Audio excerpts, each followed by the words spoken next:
orang itu cara berpikir nuruti nafsu, itu yang bahaya. Makanya Quran kritik ara'aita man ittakhadha ilahahu hawa. Orang yang cara berpikir itu nuruti hawa nafsu. Kalau zaman Nabi, zaman sahabat, zaman ulama itu enggak seperti itu. Sehingga cara berpikir itu mudah. Makanya kata Nabi, absyiru ya ma'syaral muslimin, kata. Kamu harus senang ya ma'syaral muslimin. Allah sekarang buka pintu langit yang sebelumnya enggak pernah dibuka. Dan Allah yubahi bikum malaikata, dan Allah membanggakan kamu kepada para malaikat.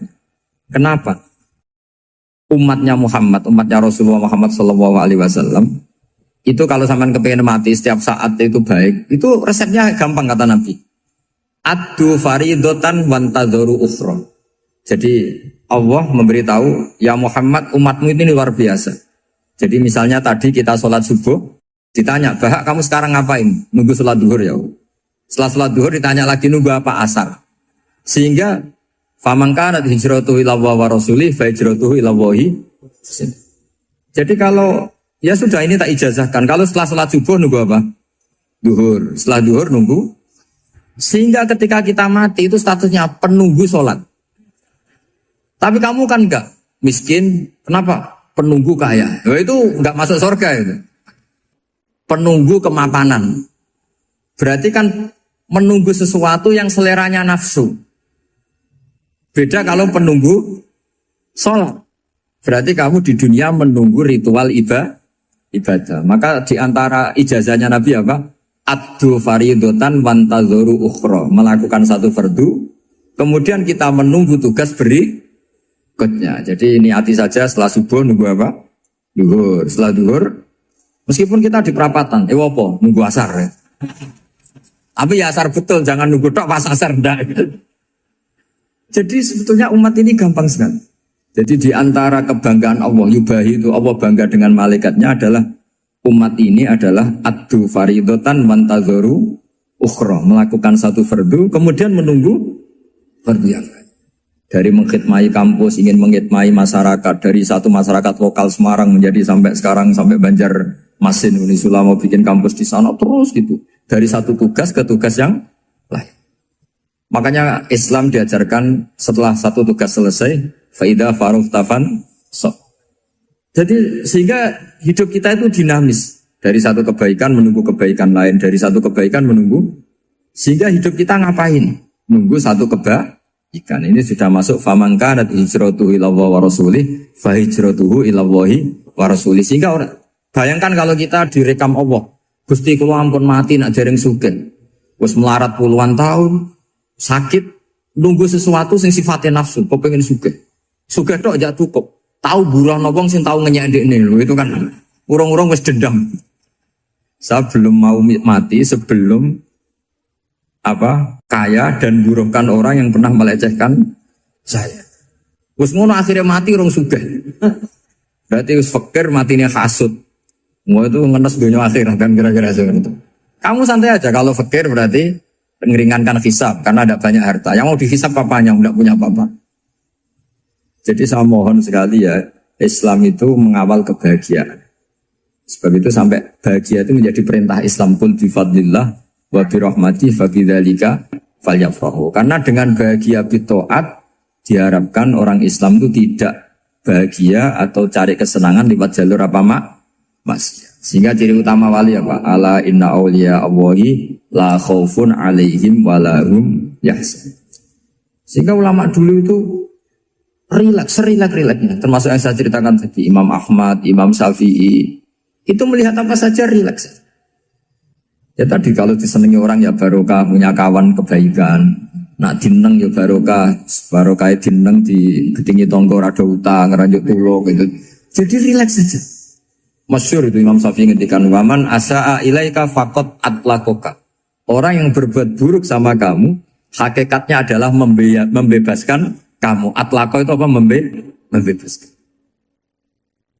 Enak gak jadi hidup gitu? Kalau kamu kan enggak, kok gedeng aku salahku apa? Malah kamu ujub tuh, orang kok gak tahu salahnya. Kamu jadi suami, istrinya ngomel, kurang apa saya sebagai suami? Ya kurang banyak, enggak ganteng, enggak kaya, enggak ini. Malah kalau diterangkan malah parah toh. Ya sudah rileks saja. Kalau dia ngomel ya tadi, alhamdulillah dapat pahala tanpa apa? Biaya. Terus ngomel kan butuh energi, paling yang tidak kuat 3 jam. Nanti juga berhenti apa? Terus ambil nilai positifnya, misalnya ngomel sama suaminya, bagus lah. Kalau ngomel sama tetangga malah kayak apa gitu aja udah. Jadi ulama dulu itu gampang sekali melihat hidup. Rasulullah ya gitu, melihat hidup tuh gampang saja. Ketika tanya, ya Aisyah apa ada sarapan? Tidak ada ya Rasulullah, ya sudah saya tak puasa. Jadi enteng saja. Kadang-kadang beliau ingin puasa, ya puasa sunat, ada sarapan nggak jadi puasa. Rileks. Nabi itu rileks. Kalau ngajari kebaikan juga rileks. Nah sekarang itu banyak orang yang karena mungkin kurang baca, Islam tuh kayak menjadi aturan yang bengis, yang repot, yang mengekang. Itu tidak seperti itu. Yuridu wa bikumul yusra wala yuridu bikumul usra. Allah menghendaki agama ini mudah. Sehingga ada sahabat di Imami Mu'ad itu baca Baqarah. Sahabat ini pekerja petani, mufarokoh ditinggal. Ketika Mu'ad lapor, ya Rasulullah ini ada orang munafik, tengah-tengah sholat mufarokoh saya ditinggal. Yang disalahin itu tidak yang ninggal tapi Mu'ad. Afattanun anta ya Mu'ad, kami ini tukang fitnah. Masa ngimami petani pakai surat Baqarah? Jadi yang disalahkan ini imamnya. Kalau kamu jadi imam, sholatnya ya yang cepat. Makanya terus banyak orang kecepatan karena tadi. Jadi Nabi itu enteng sekali. Jadi apa ya, Nabi itu beda dengan yang kita bayangkan beda. Nabi pernah ngaji di masjid, kemudian ada tetangga lewat pakai cangkul ke kebun. Semua sahabat gerutu. Ini orang tidak benar, ada Nabi ngaji ditinggal saja ke kebun, tidak ikut ngaji. Jawabannya Nabi tidak, itu bagus itu ikut sunnah saya. Kenapa ya Rasulullah? Dia kerja nyari halal. Dan untuk menghidupi keluarganya itu juga ajaran saya. Sehingga yang ngaji ya ajarannya Nabi, yang nggak ngaji karena kerja mencukupi keluarga juga ajarannya Nabi.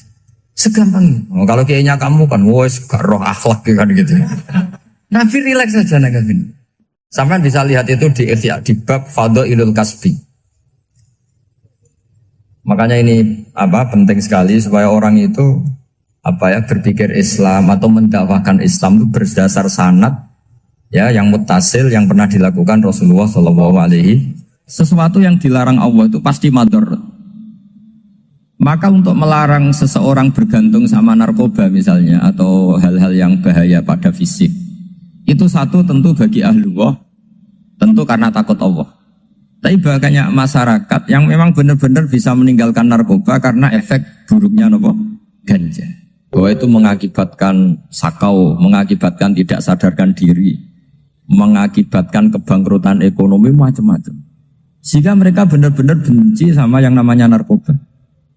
Jadi di antara manhajul Quran itu kalau mentakbih, memburuk-burukkan maksiat itu mesti dikritik innahu kana fahisyah.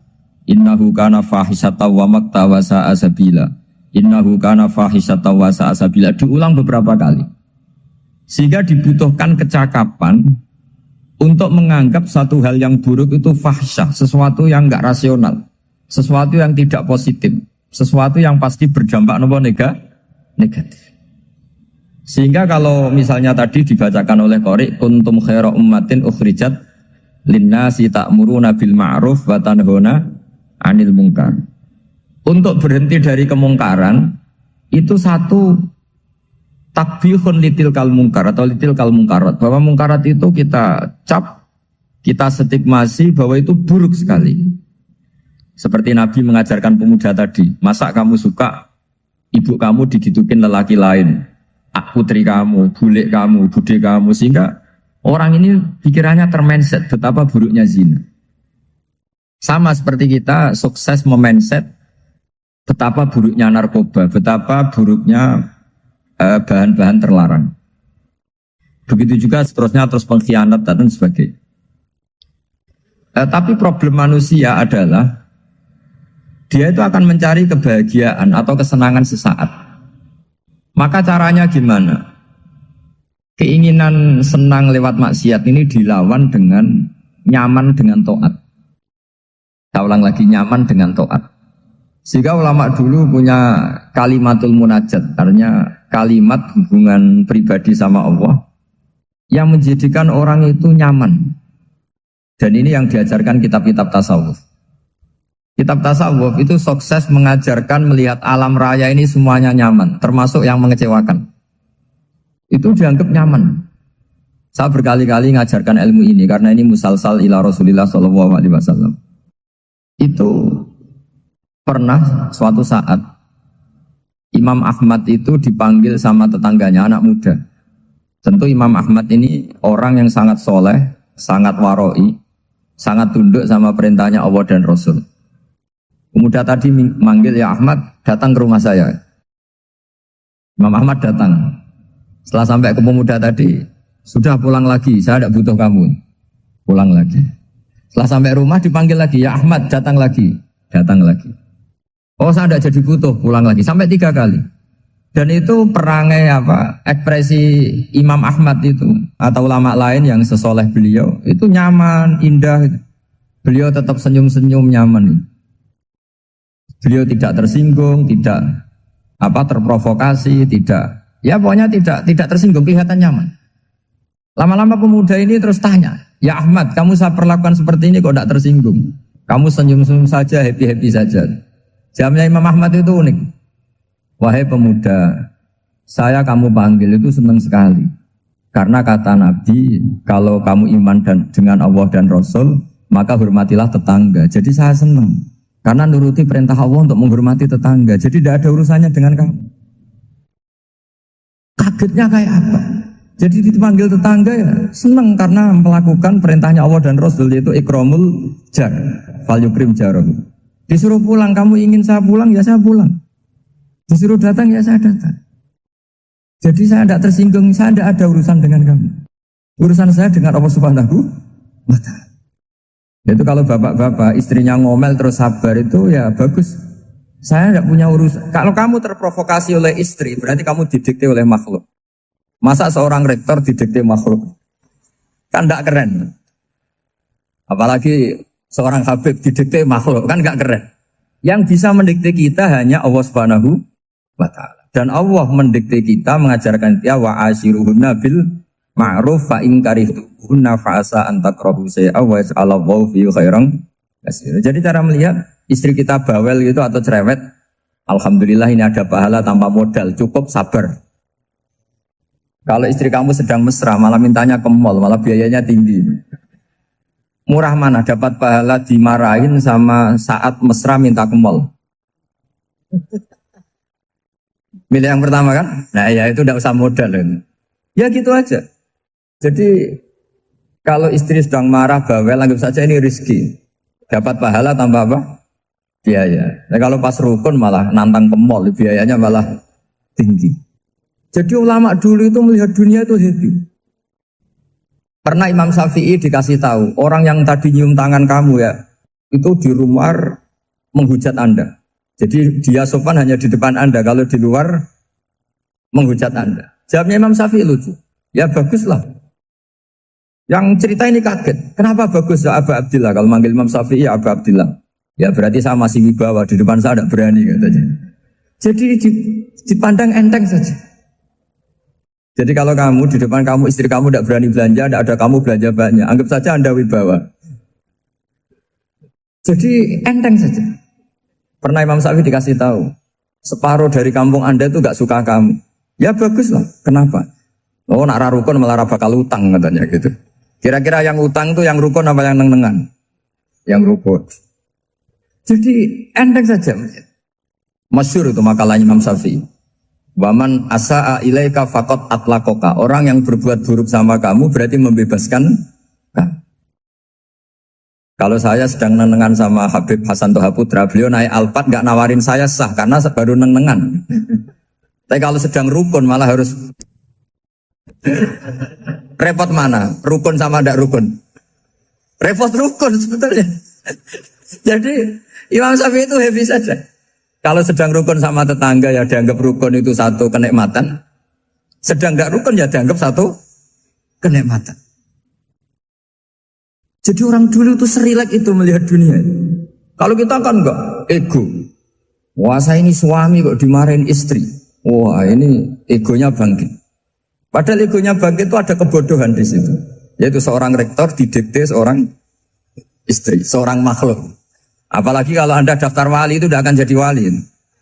Ini wali kok tunduk sama makhluk. Karena didikte apa? Makhluk. Maka Imam Ahmad ketika tetangganya bully gitu ya santai saja, beliau happy. Ketika pemuda tadi eskal janggal, kenapa kamu gak tersinggung ya Ahmad? Memangnya saya harus tersinggung gimana? Kan tak panggil tidak jadi, tak panggil tidak jadi. Hei pemuda, saya ini tidak punya urusan dengan kamu. Saya nuruti kamu karena perintahnya. Saya senang melakukan perintah Allah, harus berbaik sama kamu. Sampai 3 kali. Ajarkan Muhammad atau katakan Muhammad pada umatmu. Sebaiknya atau seharusnya mereka hanya gembira dengan melihat fadlnya Allah dan rahmatnya Allah. Ini harus kita pahami mulai dari konstruksi yang paling pokok, yaitu akidah. 2 ahwal. Ahwal itu 1 perilaku sosial. 3 mutamimat, sesuatu yang tidak pokok, tapi kita butuhkan dalam mengawal hidup ini. Saya beri contoh, itu sampai maksiat, itu karena cari kesenangan. Misalnya baru penat itu, ingin seneng, ada orang yang macam-macam lah, ingin melihat maksiat, apa itu pornografi, apa nyabu, apa macam-macam. Itu sebetulnya agama punya konsep yang luar biasa, yaitu seharusnya seseorang itu gembira. Gembira dengan ketaatan. Lalu pertanyaannya caranya gembira gimana? Gembira itu mudah. Jadi misalnya kamu sujud sama Allah Subhanahu wa taala. Terus cara berpikir begini. Ini sekaligus ijazah. Cara berpikir begini. Ya Allah, ini kata Sayyidina Ali. Ya Allah, betapa sialnya saya andaikan saya jadi budak dari makhluk yang sama. Misalnya sampean itu seorang kiai atau rektor atau doktor atau orang terpelajar, kemudian kamu jadi budak atau hamba dari makhluk yang setara. Betapa hinanya saya. Maka kata Sayyidina Ali, ya Allah saya ini cukup bahagia, cukup bangga karena jadi budak, jadi hamba dari zat yang super atau yang maha super. Jadi kok Allah Subhanahu wa ta'ala. Sehingga ada kebahagiaan yang luar biasa karena menjadi hambanya Allah Subhanahu wa ta'ala. Setelah bangga dengan jadi hambanya Allah, maka kita akan malu. Malu misalnya kok saya bahagia itu nunggu melihat pornografi, melihat maksiat. Itu terus menjadi malu. Kenapa saya bisa didikte oleh hal-hal seremeh itu? Ya, kita malu karena didikte oleh hal-hal yang seremeh itu. Karena kita didikte oleh nafsu. Jadi izzatun nafsi, satu harga diri seseorang itu harus dihidupkan untuk hanya tunduk kepada Allah SWT. Sehingga Nabi itu melatih satu logika tarkul ma'asi. Nabi itu dulu ketika ada seorang pemuda yang ya karena mungkin pemuda ya, dia itu mau masuk Islam, tapi uniknya kata pemuda tadi, saya masuk Islam tapi asal dibolehkan bebas zina. Jadi ini agak sableng gitu. Jadi mau masuk Islam syaratnya dibolehkan apa? Zina atau free sex gitu. Karena orangnya agak hiper. Itu Nabi tidak langsung mengancam dengan neraka enggak. Ketika mau pamit gitu semua sahabat melarang. Mah itu jangan, kamu jangan suan Nabi. Itu permintaan yang enggak masuk akal. Setelah lama ditahan terjadi kegaduhan di masjid. Nabi dengar itu ada apa itu? Itu ada pemuda yang mau masuk Islam tapi yasta'dzinuhu fi zina. Tapi mereka minta izin Nabi untuk tetap boleh zina. Kata Nabi, pemuda itu suruh masuk, suruh menghadap saya.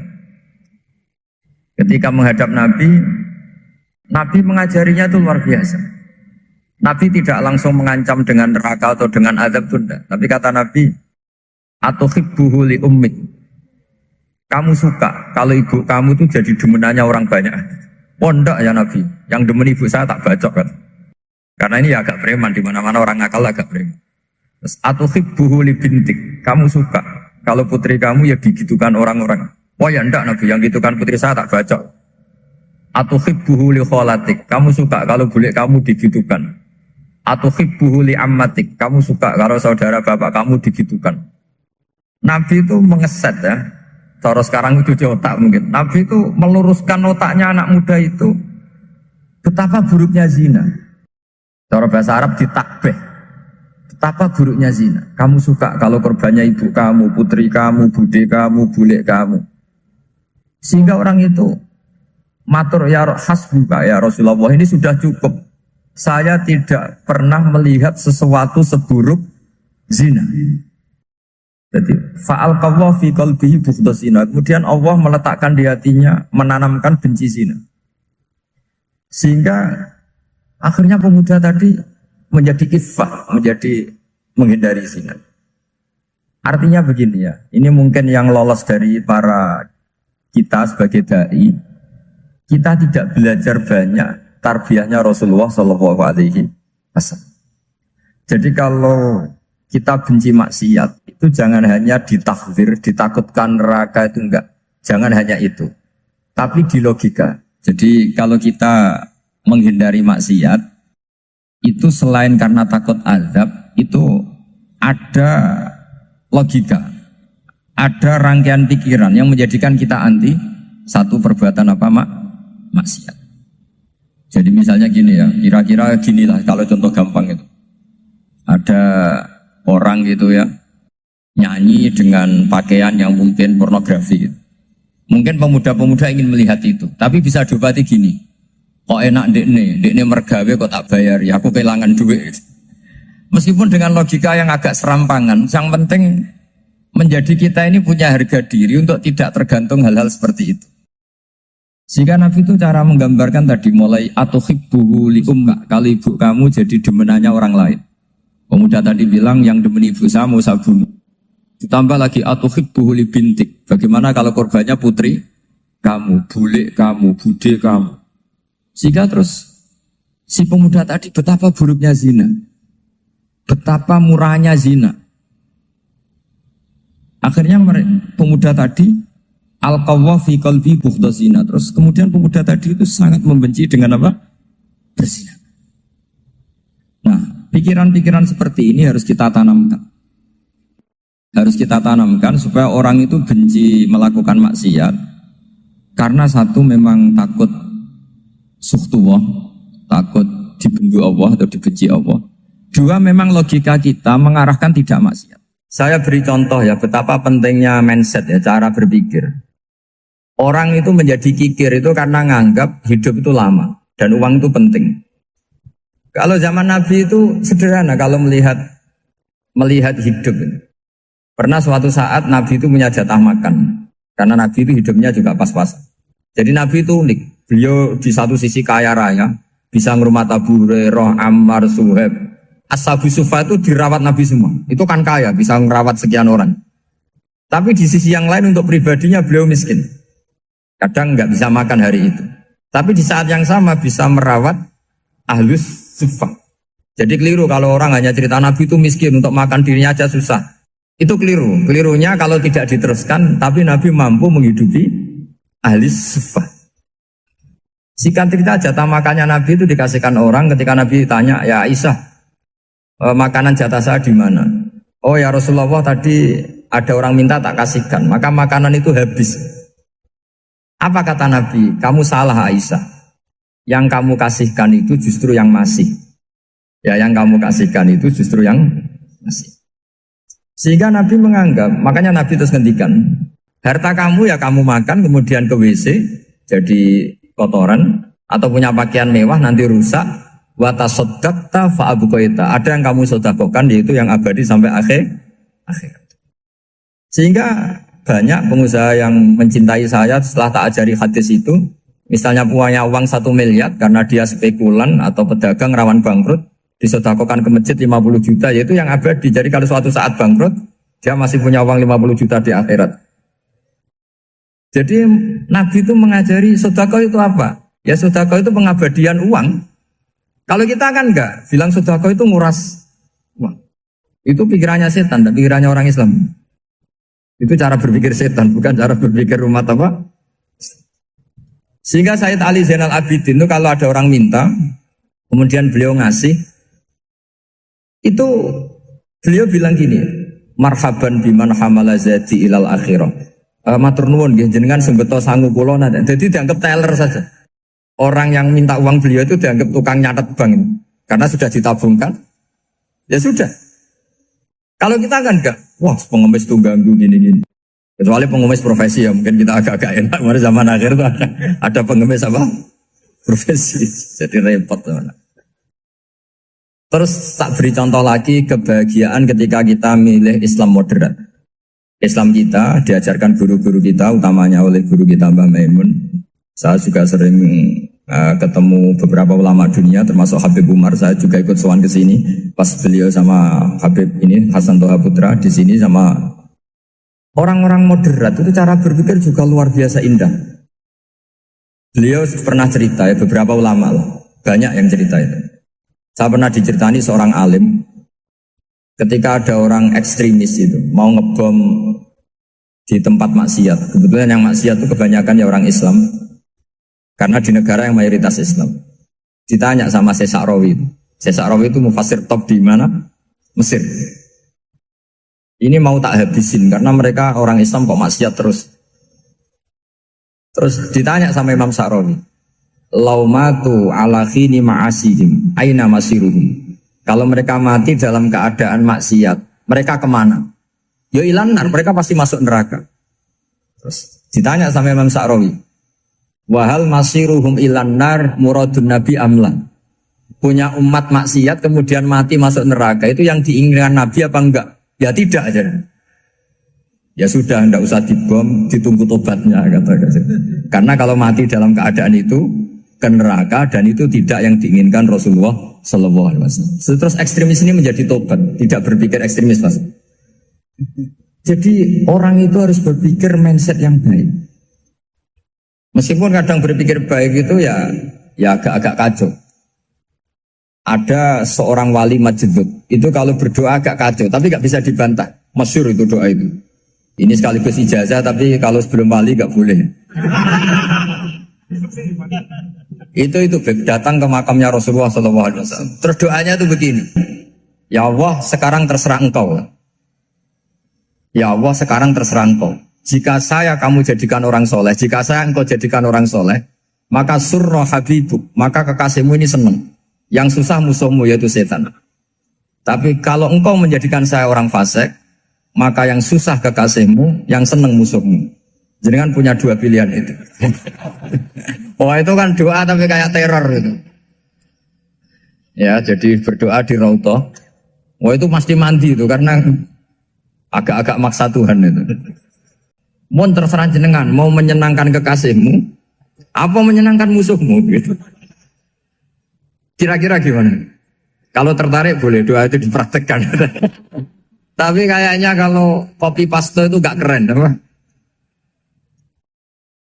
Jadi dulu orang itu muamalah sama Allah dan Rasul itu rileks.